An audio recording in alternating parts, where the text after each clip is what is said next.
Opération escargot, rassemblement, blocage d'autoroutes, le mouvement de protestation des agriculteurs se propage dans toutes les régions de l'Hexagone. Partout les mêmes discours et les mêmes problèmes reviennent. Revenus trop faibles pour un travail lourd et toujours plus complexe, et surtout une perte de sens du métier ainsi qu'un manque de reconnaissance. Gabriel Attal va réunir plusieurs ministres à Matignon ce matin pour évoquer la crise actuelle. Mais que dire de la situation ici en Guyane? Pour en parler, Jean-Yves Tarcy est notre invité ce matin par téléphone. Bonjour. Bonjour à toute la Guyane, bonjour Radio Pays. Et merci beaucoup d'avoir accepté notre invitation pour répondre à nos questions. Jean-Yves Tarcy, vous êtes donc, je le rappelle, premier vice-président de la Chambre d'agriculture et président du syndicat agricole Grage. Déjà, oui. de quel œil est-ce que vous regardez ce qui se passe en ce moment dans l'Hexagone? Il y a des actions qui sont menées, je crois, dans près de 85 départements. Comment est-ce que vous regardez le mouvement actuel? Disons que nous regardons donc d'un œil d'agriculteurs, de paysans, puisque ce qui est revendiqué donc au niveau national est aussi valable pour nous. Donc notamment parce que ça parle des accords de libre-échange avec d'autres pays où des produits finalement rentrent sur le territoire et font concurrence à nos produits alors même qu'on n'a pas les mêmes normes, puisqu'on fait partie de l'Europe, nous sommes français, mais aussi nous faisons partie donc d'une réglementation européenne qui finalement est souvent, et on le dit depuis des années, n'est pas adaptée sur le territoire. Donc des produits qui sont interdits chez nous sont utilisés dans d'autres pays. Donc, si par exemple dans nos pays voisins, puis finalement qui arrivent sur le territoire concurrence nos produits à moins de coût, oui, bien sûr, nous sommes concernés par les problématiques évoquées. Après, bien sûr, nous avons nos spécificités. Il y a des thématiques finalement qui sont spécifiques à la Guyane, notamment l'accès au foncier, le foncier finalement non aménagé, non outillé, non viabilisé. Donc, bien sûr, on suit ça de près et nous sommes en contact, en tout cas, en interprofession. Ouais, quand on regarde les doléances des agriculteurs qui manifestent en ce moment, il y a tout un tas de demandes sur, par exemple, le maintien d'une niche fiscale sur les carburants ou encore des critiques sur un empilement des normes administratives ou encore une remise en question, vous avez commencé à le dire, des réglementations européennes. On va évidemment parler des spécificités guyanaises de l'agriculture, mais voilà, d'abord sur tous ces points-là, est-ce que déjà vous vivez la même chose que les agriculteurs hexagonaux et à quel point ces fameuses normes administratives, elles handicapent votre quotidien? En fait, ce qu'il faut savoir, c'est que l'agriculteur ne peut pas attendre 1 an, 2 ans pour voir ses dossiers donc aboutir. Je pense notamment aux fonds européens, parce qu'on a récemment donc une trentaine d'agriculteurs été voir le président de la CIG pour lui dire justement qu'il y avait des dossiers qui étaient en souffrance. On ne peut pas avoir donc une notification, une convention 2 ans après avoir déposé notre dossier. Donc ça nous fait aller voir nos fournisseurs et les prix ont augmenté. Vous savez qu'il y a une inflation comme moi-même. Donc ça met bien sûr les lecteurs en difficulté avec les taux d'intérêt qui augmentent, les agios à payer, etc., etc.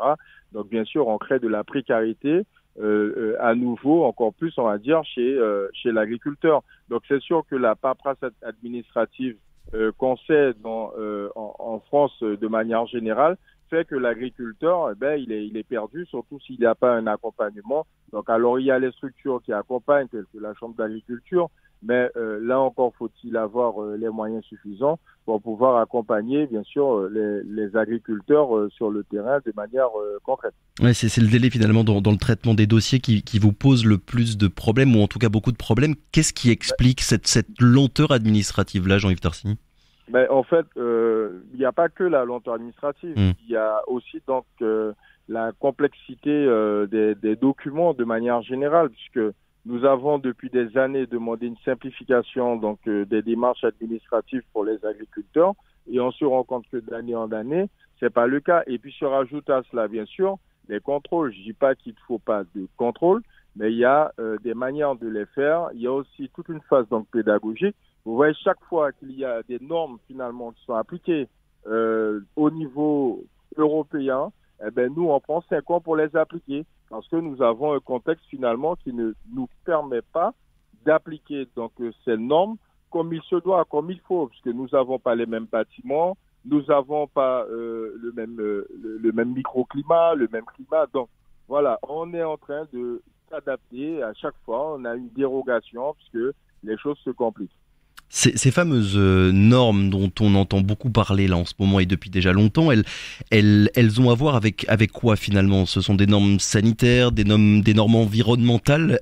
Excusez-moi, elles signifient quoi ces normes?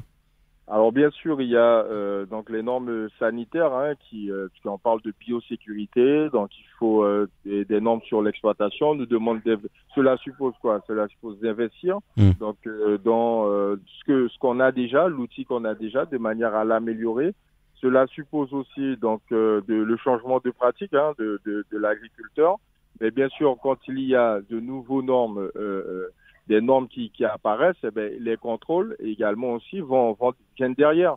Donc, il faut un temps d'adaptation, etc. Donc, il y a aussi les normes donc environnementales, bien sûr, parce qu'on sait que en Guyane, nous avons aussi donc une forêt à préserver, nous avons une biodiversité. Alors, moi, ce que je dis souvent, c'est que nous avons su préserver depuis plusieurs années notre environnement. Alors bien sûr, les pratiques ont évolué, la population a évolué, mais je pense qu'à un moment donné, il faut trouver l'équilibre aussi entre la préservation donc de l'environnement et le développement économique.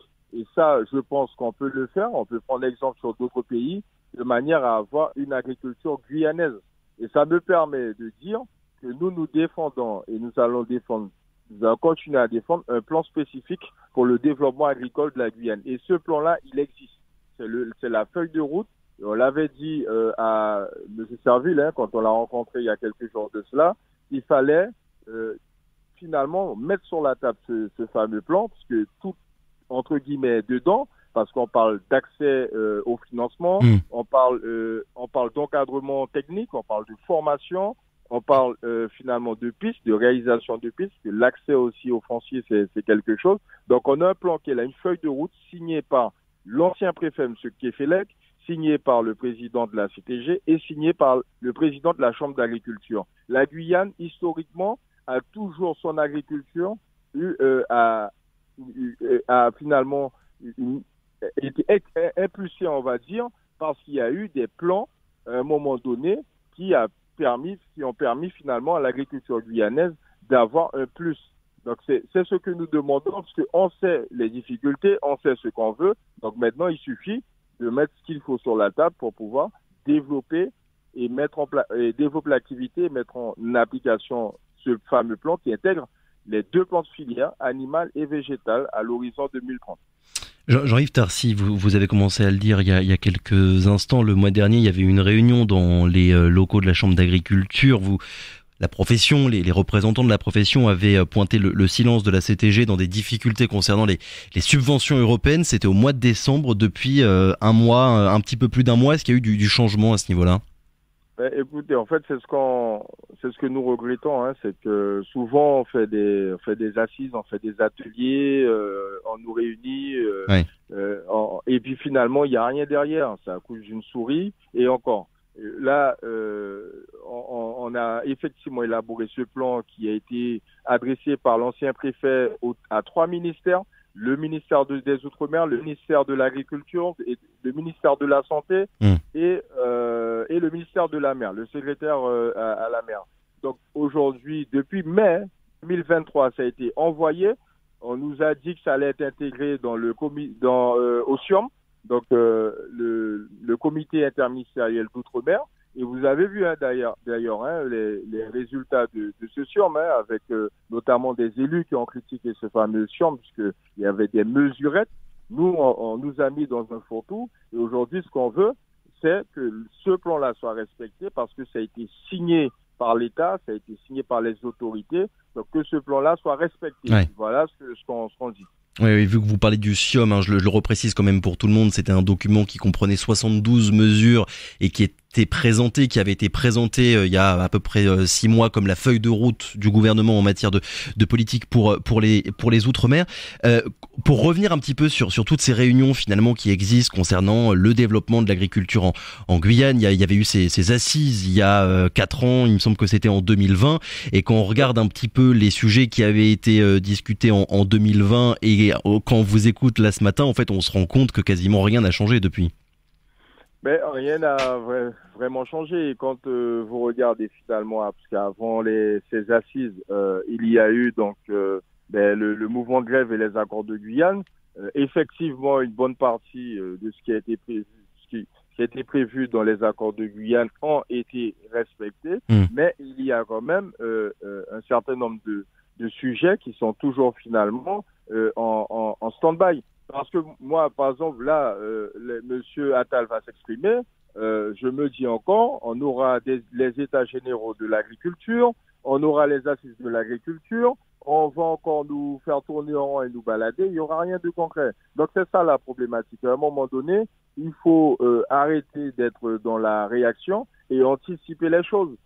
On a une population qui augmente, qui ne cesse d'augmenter d'année en année. On a des besoins, on a la loi Egalim, égalité alimentaire, donc qui exige aux cantines scolaires d'avoir 20% donc de produits locaux et dans 5% de produits bio. Mais on n'est pas aujourd'hui en mesure, en capacité de fournir ces cantines scolaires, parce que les cantines collectives, la restauration collective, parce que finalement nous n'avons pas les moyens suffisants de pouvoir nous structurer et de produire. C'est ça la réalité des choses. Vu que vous parlez de ce sujet-là, Jean-Yves Tarcy, un des autres problèmes que dénoncent les agriculteurs et les syndicats agricoles depuis ces derniers jours, c'est notamment le prix d'achat des produits agricoles.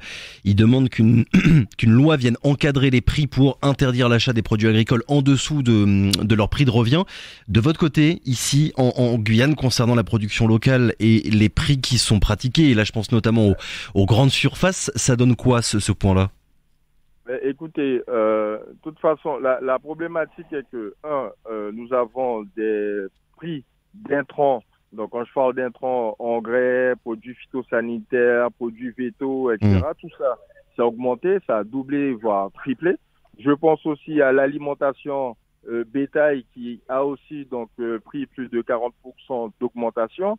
Donc, ce qui fait que nous sommes dans une situation où le prix, le coût de production augmente. Et bien sûr, l'agriculteur il ne peut que répercuter cela sur son prix final. Mais la problématique, c'est que nous sommes sur un territoire où les foyers sont déjà touchés par l'augmentation du carburant, la précarité, parce que le revenu est très bas ici, on le sait très bien. Et donc, quand on augmente, finalement, c'est le consommateur qui paye le prix fort.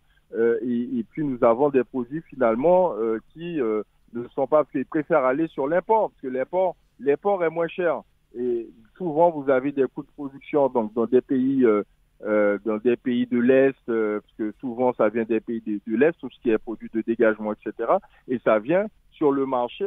Et quand vous voyez finalement une caisse je prends un exemple, une caisse de cuisse de poulet à 22, maintenant c'est à 22, à l'époque c'était 13 euros, 11 euros. Mais à 22 euros le carton de 10 kilos, il n'y a pas photo. Parce que à côté de ça, vous avez une production effectivement qui est de qualité, etc., avec un prix qui n'est pas abordable par le foyer lambda, on va dire guyanais, classique, de grandes familles, etc. Finalement, on pense à sa poche. Donc nous, ce qu'on dit à un moment donné, c'est comment faire en sorte donc réguler ce qu'on peut réguler, parce que nous aussi nous subissons le prix du carburant, même si nous avons des prix donc sur la détaxe par exemple sur nos machines, mais ça a aussi augmenté, ça c'est clair, et puis ça c'est aussi un vrai sujet.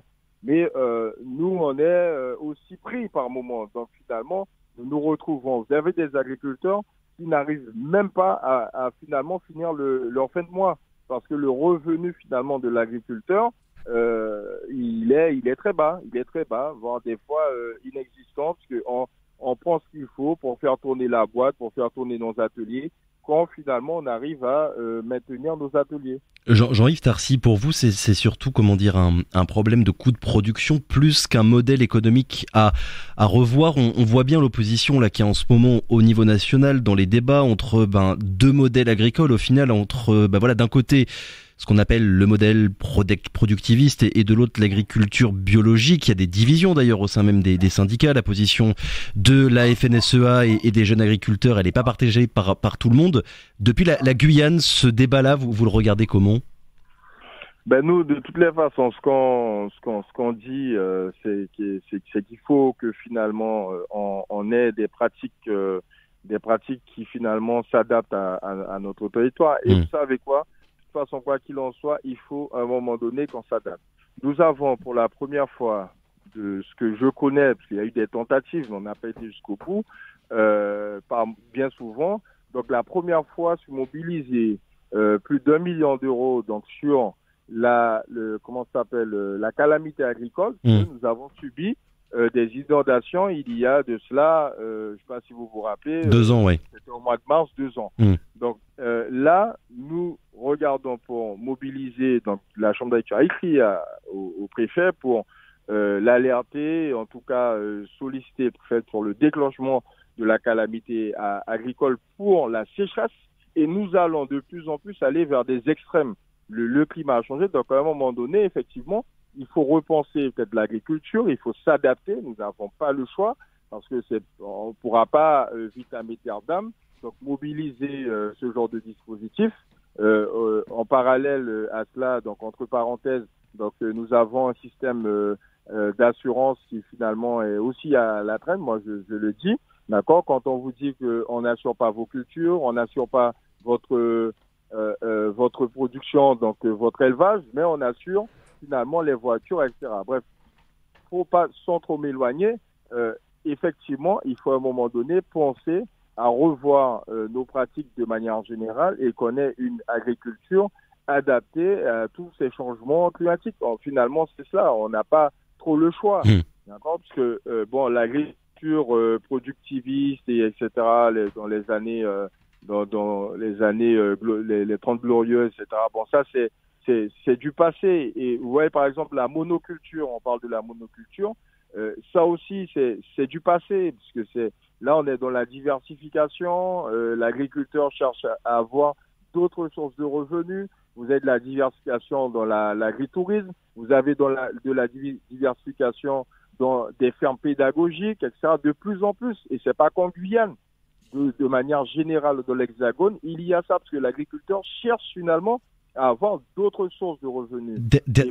Dernière question, et je me permets de vous couper, Jean-Yves Tarcy, compte tenu de tout ce que vous venez de nous dire et de nous rapporter, est-ce qu'il faut s'attendre à une action de votre part, on va dire, là dans les jours qui viennent pour rejoindre le mouvement national, ou c'est pas d'actualité? Ben écoutez, nous sommes en discussion. On observe effectivement donc l'évolution de ce qui se passe donc sur le territoire national dans l'Hexagone. Nous sommes en contact avec bien sûr le national. C'est moi s'agissant de mon syndicat notamment, la Confédération paysanne. Donc on suit ça de près. Et puis bien sûr il y a les annonces du ministre à venir. Encore une fois, oui, on suit, on échange entre nous, mais on ne veut pas derrière non plus aller dans un fourre-tout. Voilà, on a aussi nos spécificités, on a nos particularités, et puis on va veiller aussi à ce que ça soit le cas dans les décisions du gouvernement. Merci beaucoup Jean-Yves Tarcy d'avoir été avec nous ce matin. Je le rappelle donc, premier vice-président de la Chambre d'agriculture et président du syndicat agricole Grage. Merci encore, très bonne journée. Merci.